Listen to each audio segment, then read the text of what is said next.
Talk Radio. She's the pushy broad from the Bronx, New York. Follow her voice, a straight dog is nice. She's a pushy broad from the Bronx, oh yeah. Don't be surprised if you wanna listen twice. Make decisions, find the right choice. Know yourself better, find your own voice. It's okay if you need help today, cause everybody needs a little push. From the pushy broad from the Bronx, New York.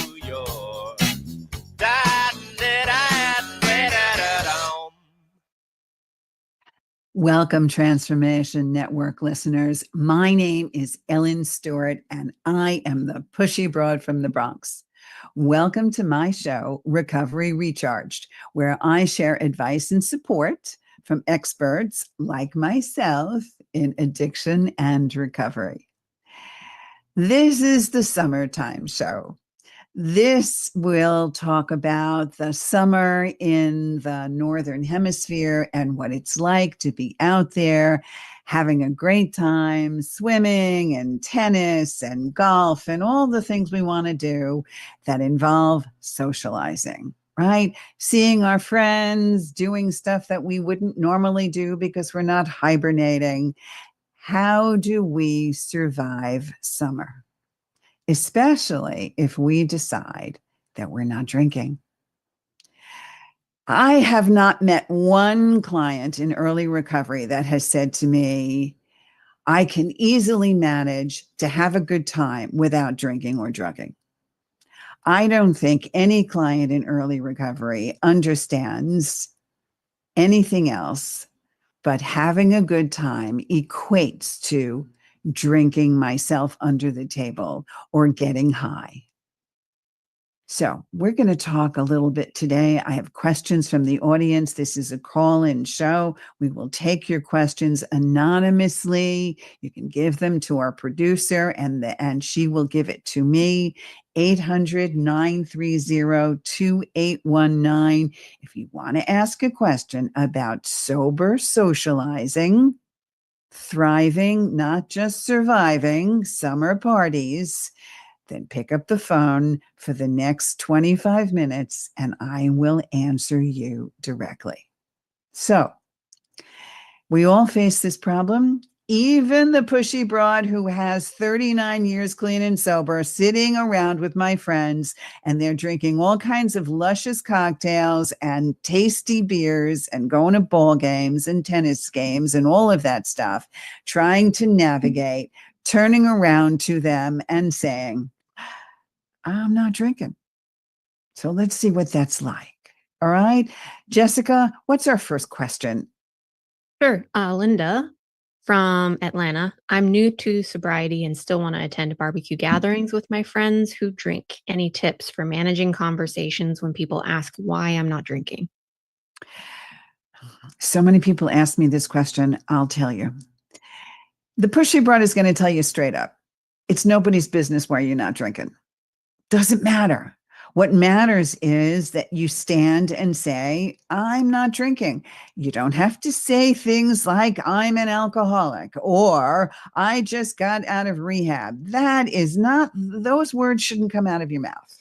What should come out of your mouth is, alcohol and I just don't mix. Or I feel healthier when I don't drink. Or even, I'm not drinking today. Or even, I'm doing a lot of stuff later on and I need a clear head, so I'm not drinking.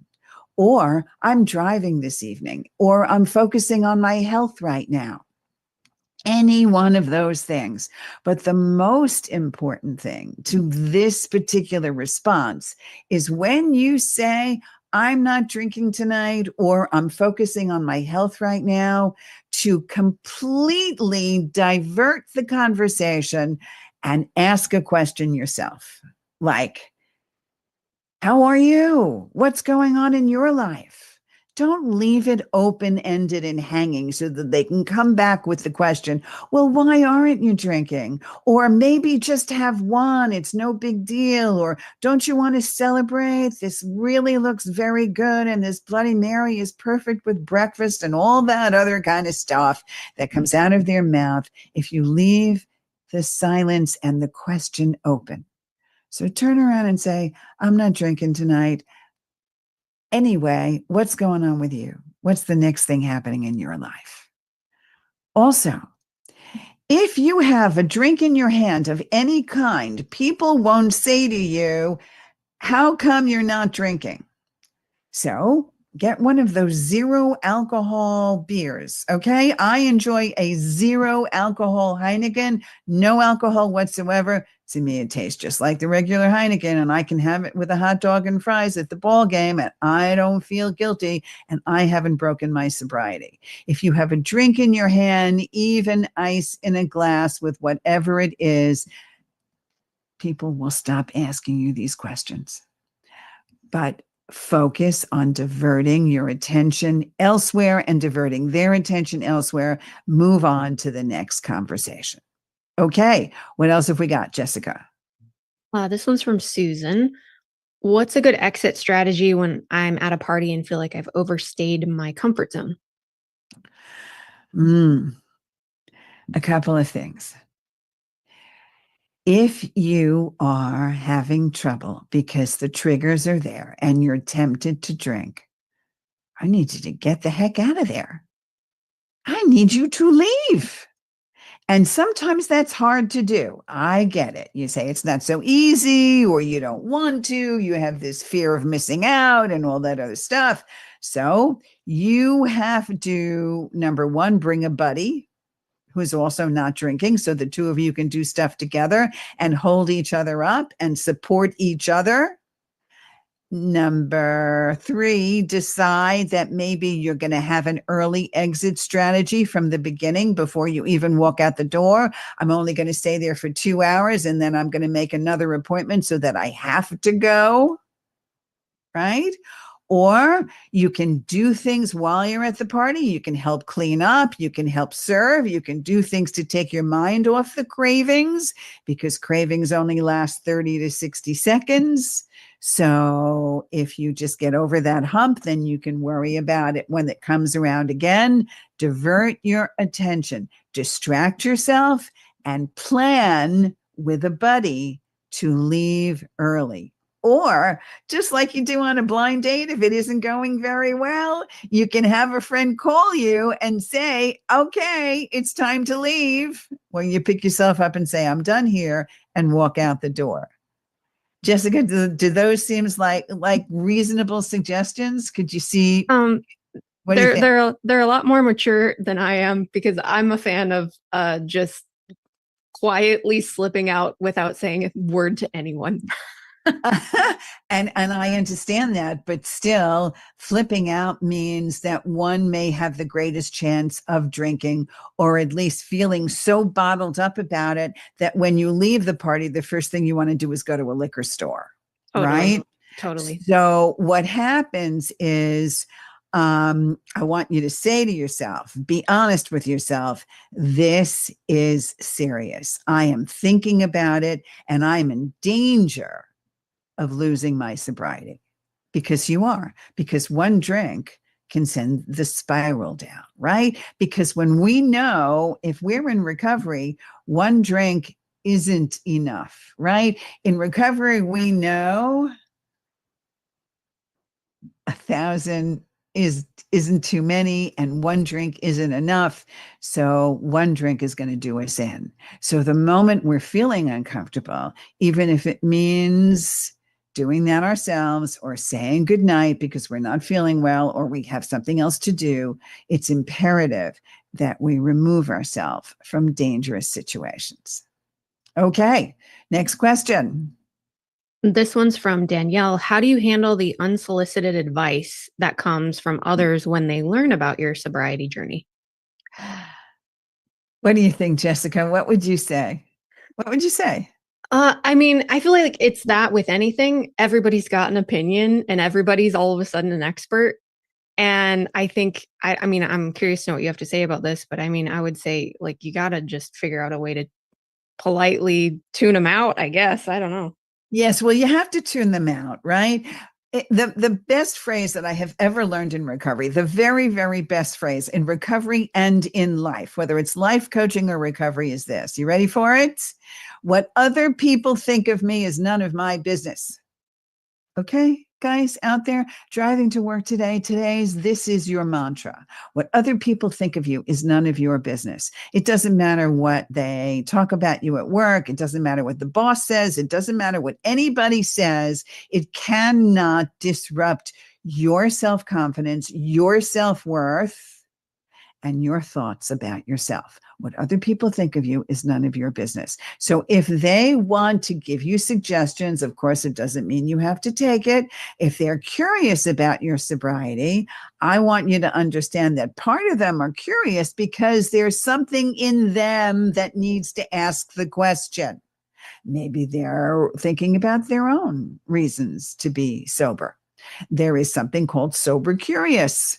This is a catchphrase. It's a whole thing that's happening now. Young people are thinking they place certain months of the year, like January is sober curious month, where they're going to abstain from alcohol and see whether or not they feel better, or abstain from mood altering drugs so that people feel better. So if they're curious about sobriety, like, what is this like? How do you feel? Absolutely talk about how great it is to be in recovery. But if they're going to give you advice and you think it's worthwhile, that's great. If you don't think it's worthwhile, like, some people say, oh, come on, you can handle one or two. It's really no big deal. I mean, or you can start that tomorrow, like on a diet, right? You can have your cheesecake today and you can start on your diet tomorrow. It's like, you will just have a couple of beers for dinner and then you could be sober tomorrow. You politely thank them for their interest and then pivot and ask them about their own life. I have found that no matter what, you can sidestep every uncomfortable conversation about yourself if you shift the focus of attention on the person who's asking. Because people love to talk about themselves. So get that person talking about themselves, and they'll completely forget about what they were talking to you about. And you won't have to put up with their unsolicited advice. Boundaries are good, and it's easy to do that when we do some deflecting. Okay, Jessica, next. Yeah, I have an answer to the next one. Okay. Stephanie wants to know, can you share some go-to mocktail ideas that feel inclusive without drawing attention to the fact that I'm not drinking? What do you think, Jessica? Do you have a good mocktail recipe? What do you think? So, well, here's my thing, because I also don't drink pop. It's just not like a thing for me. And so I am a fan of just a glass of soda water with a lime in it, because then it can look like you're drinking, really anything. But then it's the lime, I think, that like makes it look like you have a drink. And also I just think that's delicious and hydrating. And so that works really well. It does. And did you say you don't drink alcohol? I don't drink pop. I drink alcohol once in a while. But see.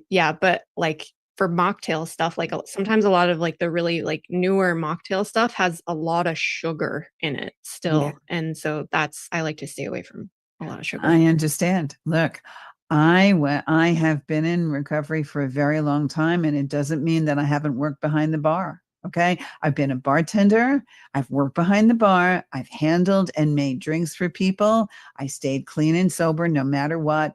But I'm telling you right now, there are many people out there that I knew I had to put a limit on how much they were drinking because they were not functioning well. So I would serve them 2 drinks, and then the next couple of drinks might have been exactly the same thing without the alcohol. I make a really mean tequila sunrise, a whiskey sour, a mojito, a pina colada without any alcohol at all. The funny thing is they don't even notice. They don't even notice. That's right. You see people that are trying to saunter out and they think they're stoned and there's no liquor in their drink. That is so amazingly psychological. It really is. And I'll tell you something else. One of the best ways to make you feel good about what you're drinking is not only to do something like with the garnish, like a cherry or a lime or lemon or something, but to put it in a really pretty cocktail glass. Right? Take out the champagne glass, take out the nice wine glass, take out the nice tumbler like you would for whiskey, and make yourself a mocktail. I have It a question feels on that. so good. Go ahead. Is that, I'm just because I'm actually truly curious, is that triggering at all for people in early sobriety to like drink out of like kind of a glass, or, you know, like let's say you used to drink a lot of wine and then you go to like put something that's not wine in a wine glass. Is that triggering at all?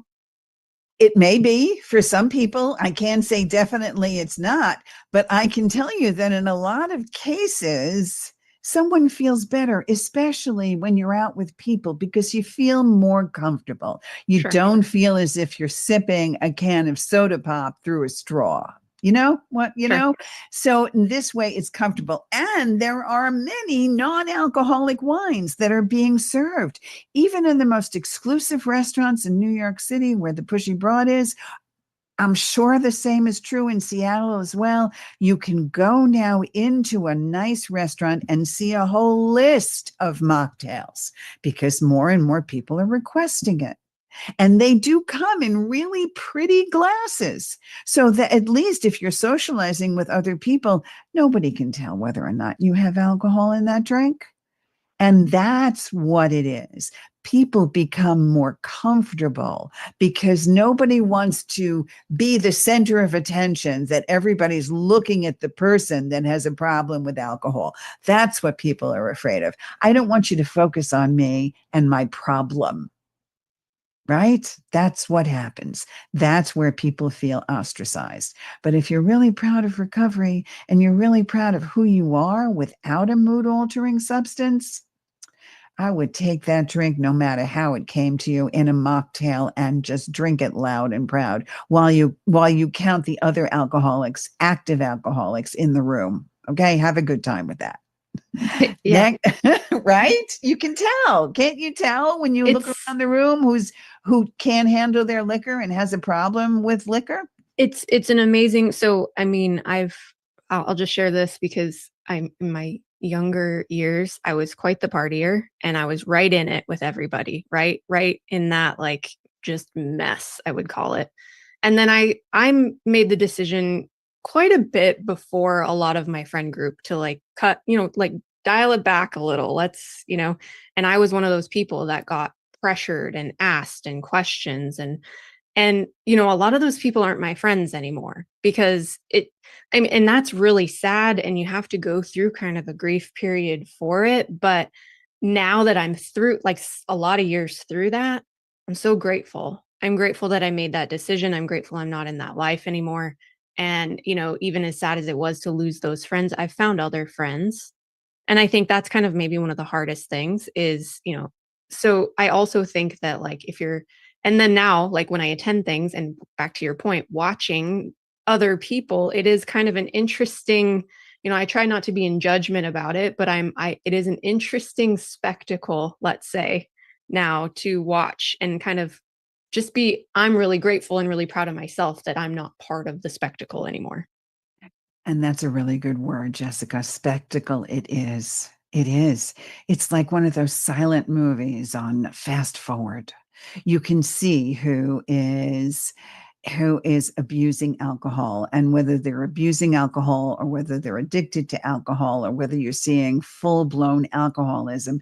People change under the influence. Maybe there's somebody there that is completely over the moon and becomes very happy and giddy and extroverted and carries on and makes a scene. Or maybe there's somebody that is always getting into fights and slobbering over everything and is handsy with everybody around them. Or maybe there's somebody that just goes off into a corner and is more introverted because they bring it inward when they are inebriated.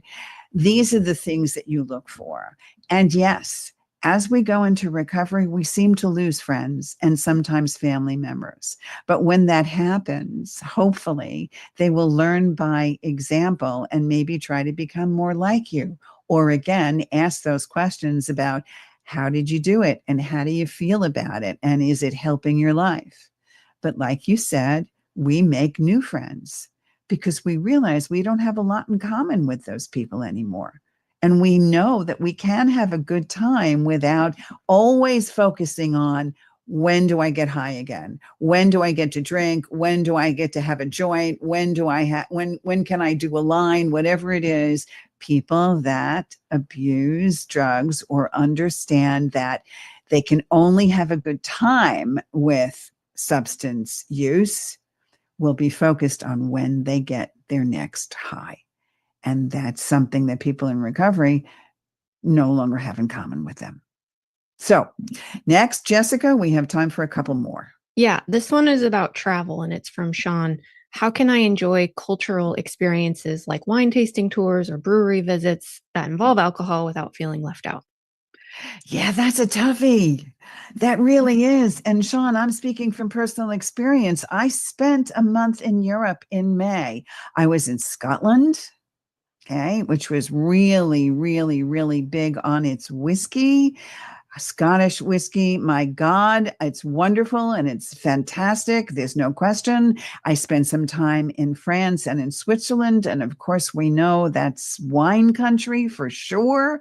And it's gorgeous and wonderful. And there are vineyards and there are plants. And I went to various different whiskey tastings and wine tastings and did not touch a drop. But what I did do, because I have a foundation, was I got a chance to smell it. So the whiskey would be passed around and I would be able to smell the different kinds of whiskey and see how it was brewed and determine the flavors without tasting. The same thing with wine. But I can tell you, in France, there were many French restaurants that had zero alcohol wine. And even at the wine tastings. So I could ask for non-alcoholic wine to participate. But again, if you find this difficult and you find that it's too much of a trigger, then you can't stand in the room when everybody is tasting alcohol on tour. You can't. You just have to say, you know what? I'm going to do another tour that doesn't involve something like that. You have to know yourself and realize that your sobriety is worth everything, everything, because without that, you basically have nothing. So very cautiously go on those tours. Okay, Jessica, what else? This one's from John. I want to celebrate milestones in my sobriety while traveling. Are there creative or meaningful ways to honor these moments when I'm away from home? Everybody in recovery considers their clean date an anniversary and or a birthday because they feel that they've been reborn. So absolutely celebrate.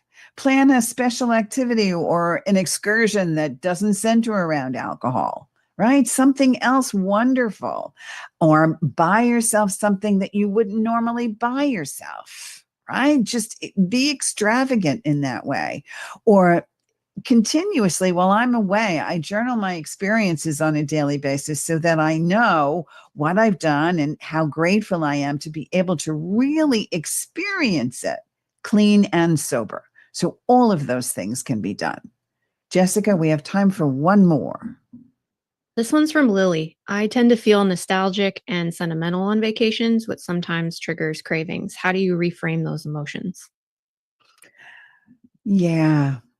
You have to turn around and say to yourself, sometimes we mourn our drinking days, but you have to recognize the triggers and acknowledge your feelings without judgment. I want you, as you go forward this summer, to shift your focus to creating new and positive memories.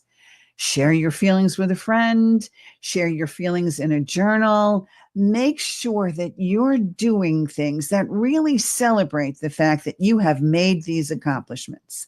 Look around at the world and begin to see it with different eyes, with clarity and focus and pure joy that comes from being in recovery and understanding that you can have a great time when you see the world without rose-colored glasses, when you see the world without mood-altering substances, when you see the world without such a tremendous feeling of, I can't have a good time without picking up a drink or a drug.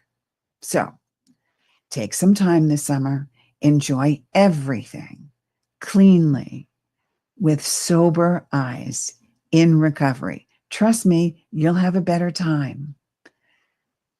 Thanks so much for listening today. I hope I've helped. This is the Pushy Broad saying, see you next time. This is Ellen Stewart, the Pushy Broad from the Bronx, saying thanks for listening. And remember, everybody needs a little push. From the Pushy Broad from the Bronx, New York.